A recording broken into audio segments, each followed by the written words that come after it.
আমরা যারা Brazil fan আছি, আমরা যেন ঈদের আগে ঈদের আনন্দ পেলাম। দরিবাল জুনিয়র বরখাস্ত হয়েছে, এতে আমরা অনেক বেশি খুশি আছি। নতুন করে অনেক ম্যানেজারের সাথে কথা হচ্ছে, যোগাযোগ হচ্ছে। দেখি নেক্সট ব্রাজিলের ট্যাগ আউটে কে দাঁড়ায়। যাই হোক, কার্লো আনচেলত্তির দিকে আমরা একটু নজর আছে, ফিলিপে লুইস আছে। আর একটা জিনিস আমরা বুঝতেছি যে দরিবাল জুনিয়র এক বছর প্রায় এক বছর থাকার পরে তার অর্জন হইল স্পেনের সাথে ম্যাচ ড্র করা, ইংল্যান্ডের সাথে 1-0 গোলের ব্যবধানে ম্যাচ উইন হওয়া। তারপরে দরিবালের জুনিয়রের মাথা চুলকানো ছাড়া আর কোনো অবদান আছে বলে আমরা জানা নাই। উরুগুয়ের ম্যাচের সাথে ফিল্যান্ডি শুট নেওয়ার জন্য প্লেয়াররা প্রস্তুত হইতেছে, আর আমাদের দরিবাল জুনিয়রকে দেখা যাইতেছে যে মাথা চুলকাইতেছে, মানে ওই কি করবে না করবে এটা ওও জানে না। যাই হোক, আমরা অল্প কথাতেই শেষ করে দিতে চাই।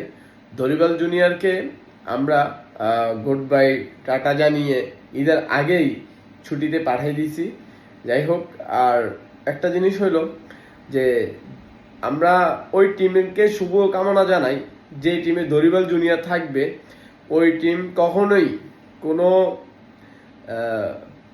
কোনো ফাইনাল খেলবে তো দূরের কথা, কোয়ার্টার ফাইনালে যাওয়াটাও টাফ হয়ে যাব। এই কথা কেন বললাম? কারণ দরিবাল জুনিয়র বলছিল 2026 বিশ্বকাপ ব্রাজিল টিম ফাইনাল খেলবে, আর দরিবাল জুনিয়রের যে পারফরমেন্স, এতে ফাইনাল তো দূরের কথা, মানে কোয়ালিফাই করাটাই টাফ হয়ে গেছে ব্রাজিল টিমের জন্য এখন। আর আমরা দরিবাল জুনিয়রকেও শুভকামনা জানাই। এরকম মানে গোবর মাথার কোচ যেন অন্য কোনো টিমের না হয়, আর হইলে ওই টিম ধ্বংস হয়ে যাব, যেটা ব্রাজিল টিমে। আমরা অনেক বেশি খুশি আছি, কারণ এই দরিবাল জুনিয়র যদি 26 বিশ্বকাপ পর্যন্ত থাকতো, আমরা যে কত তলানি যাইতাম এটা বলে বোঝানো যাইতো না। আমরা যদি আগের শিডিউলগুলো দেখতে থাকি, আর্জেন্টিনাকে 3টা 4টা 2টা করে সিরিয়ালে আমরা দিতেই ছিলাম।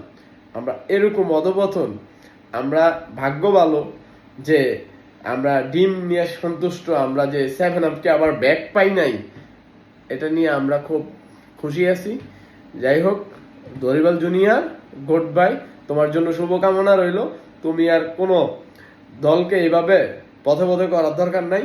তুমি ভাই তোমার নিজের মাথা নিয়ে নিজেই থাকো, কারণ এই গোবরের মাথা দিয়ে আর কাউকে ধ্বংসের মুখে ফালাইবা না। অন্তত তোমার জন্য শুভকামনা রইল। Good bye Dorival junior.